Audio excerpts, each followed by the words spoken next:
આકાશવાણી અમદાવાદ વડોદરા. હવે આપ આણંદ જિલ્લાનો સમાચાર પત્ર સાંભળશો, જેના લેખક છે પરેશ મકવાણા. આદ્યશક્તિના આરાધનાના પર્વ રૂમઝૂમ ઝાંઝરના તાલે નવલી નવરાત્રી ચાલી રહી છે અને 9 દિવસના સમગ્ર ભારતના સૌથી લાંબા નૃત્ય મહોત્સવનો પ્રારંભ થઈ ગયો છે. ત્યારે ચરોતર પ્રદેશના આણંદ જિલ્લામાં ઉત્સાહનો અનેરો થનગનાટ જોવા મળી રહ્યો છે. ગરબાનું મુખ્ય આકર્ષણ અવનવા વસ્ત્રોનો ટ્રેન્ડ અને ચણિયાચોળી તથા વિવિધ પ્રકારના સ્ટેપ્સ સાથે યુવાધન આ વખતે ગત 2 વર્ષનું સાલઠું વાળવાના મૂડમાં યુવા હૈયાઈઓએ પૂરજોશમાં તૈયારી કરી દીધી છે. આદ્યશક્તિની આરાધના મહાપર્વ એવી નવલી નવરાત્રીનો આણંદ શહેર અને જિલ્લામાં ઉત્સાહ અને ઉમંગભર શક્તિ સ્વરૂપાના ઘટ સ્થાપન બાદ આરતી સાથે કરાયું હતું. ચરોતર એજ્યુકેશન સોસાયટી દ્વારા ડીએન હાઈસ્કૂલના પટાંગણમાં તેનો પ્રારંભ કરવામાં આવ્યો હતો. આ પ્રસંગે પરિંદુ ભગત, નાયબ દંડક રમણ સોલંકી, આણંદ જિલ્લા ભાજપ પ્રમુખ સંજય પટેલ, સાંસદ મિતેશ પટેલ, ધારાસભ્ય યોગેશ પટેલ સહિત અન્ય મહાનુભાવો ઉપસ્થિત રહ્યા હતા.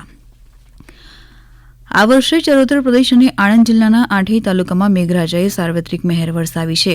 ચોમાસું હવે પૂર્ણ થવાની તૈયારીમાં છે અને પાછોતરા વરસાદ પડવાની શક્યતા છે. આણંદ જિલ્લામાં મોસમનો 120% જેટલો વરસાદ થઈ ચૂક્યો છે. ત્યારે અત્યાર સુધીમાં જિલ્લામાં સૌથી વધુ વરસાદ બોરસદ તાલુકામાં 45 ઇંચ, જ્યારે સૌથી ઓછો ઉમરેઠ તાલુકામાં 29 ઇંચ વરસાદ નોંધાયો છે. સમગ્ર દેશમાં પ્રધાનમંત્રી નરેન્દ્ર મોદીની 75મી જન્મજયંતિના દિવસને અનોખી ઉજવણી બનાવવા માટે સ્વચ્છોત્સવ રૂપે 17મી સપ્ટેમ્બરથી 2 ઓક્ટોબર સુધી સ્વચ્છતા અભિયાન ચલાવવામાં આવી રહ્યું છે.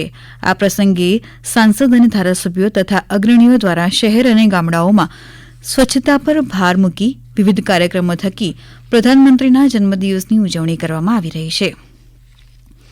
પ્રધાનમંત્રી નરેન્દ્ર મોદીના જન્મદિવસ નિમિત્તે આણંદ શહેર અને જિલ્લામાં 8 તાલુકાઓ ખાતે કર્મચારી મહામંડળ દ્વારા યોજાયેલા રક્તદાન શિબિર દરમિયાન 1221 યુનિટ રક્ત એકત્ર કરવામાં આવ્યું હતું. આ શિબિરોમાં જિલ્લાભરના શિક્ષકોએ ઉત્સાહભેર ભાગ લીધો હતો. આ કાર્યક્રમનો પ્રારંભ આણંદના ધારાસભ્ય યોગેશ પટેલ, સરદાર પટેલ યુનિવર્સિટીના કુલપતિ નિરંજન પટેલ સહિત અન્ય મહાનુભાવોની હાજરીમાં રક્તદાન શિબિરની શરૂઆત કરવામાં આવી હતી. અત્રે ઉલ્લેખનીય છે કે ગુજરાત રાજ્ય ઉચ્ચતર માધ્યમિક શિક્ષક સંઘના પ્રમુખ ભરત પટેલે પણ આણંદ ખાતે રક્તદાન કરી પોતાની ફરજ નિભાવી હતી. આણંદ જિલ્લા શૈક્ષણિક સંઘ દ્વારા નમો કે નામ રક્તદાન કાર્યક્રમનું આયોજન કરવામાં આવ્યું હતું. આ રક્તદાન નમો કે નામ અભિયાનમાં ગુજરાત રાજ્યના વિવિધ શૈક્ષણિક, બિન શૈક્ષણિક કર્મચારી મહામંડળ સહિત નગરજનોએ રક્તદાન કરીને પોતાનો સહયોગ આપ્યો હતો. સ્વચ્છતા હી સેવા 2025 અંતર્ગત આણંદ જિલ્લાના વિવિધ ગામોમાં ગ્રામ પંચાયત કક્ષાએ અમૃત સરોવરો, જળાશયો, તળાવો, નાળાઓ વગેરેની ગામના સરપંચ, ચૂંટાયેલા સભ્યો સહિત ગ્રામજનો અને સફાઈ કામદારો દ્વારા સફાઈ કામગીરી હાથ ધરવામાં આવી હતી.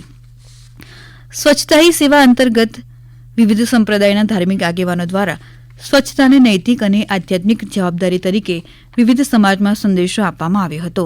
પંડિત દીનદયાલ ઉપાધ્યાયની જન્મજયંતિના અવસરે 1 દિવસ 1 કલાક સૂત્ર સાથે નાયબ મુખ્ય દંડક રમણ સોલંકીએ બોરસદ ચોકડીથી જીટોડિયા રોડ ઉપર શ્રમદાન કર્યું હતું.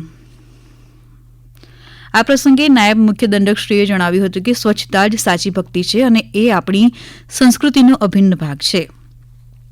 સ્વચ્છ ભારત, સ્વચ્છ ગુજરાત, સ્વચ્છ ગામના મહાસંકલ્પને સાકાર કરવા સૌ નાગરિકોને આ અભિયાનમાં જોડાઈને શ્રમદાન કરવા તેમણે આહવાન કર્યું હતું.